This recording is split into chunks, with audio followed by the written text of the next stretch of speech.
কেউ যদি টানা 40 দিন জামাতের সাথে নামাজ পড়ে, ইউদরিকুত তাকবীরাতাল উলা, ইমাম সাহেব যখন বলবে আল্লাহু আকবার, এই তাকবীরের সাথে যদি কেউ 40 দিন নামাজ পড়ে, কুতিবাত লাহু বারাআতান, তার জন্য 2টা নিরাপত্তা নামা লিখে দেওয়া হয়।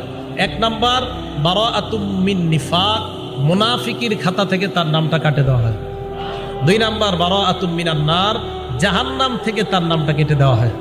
এই 40 দিন পড়ার পর এরপরে আর নামাজ পড়বেন না। কি বলেন? হ্যাঁ, 40 দিন এটা আমরা অভ্যাস করব। কেন বলছি? ওই যে দেখেন, রমজানের আগে অভ্যাসগত গুনাহ রমজানে হয়।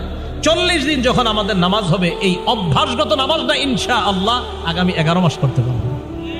আল্লাহ আমাদের সকলকে, এই শেষ যে কথাটা বললাম, এটাই আজকের আলোচনার সবচেয়ে গুরুত্বপূর্ণ কথা। আমরা ইনশাল্লাহ নিয়ত করে ফেলি 40 দিন জামাতের সাথে আমরা ইনশাল্লাহ নামাজ আদায় করব। আল্লাহ পাক রব্বুল আলামিন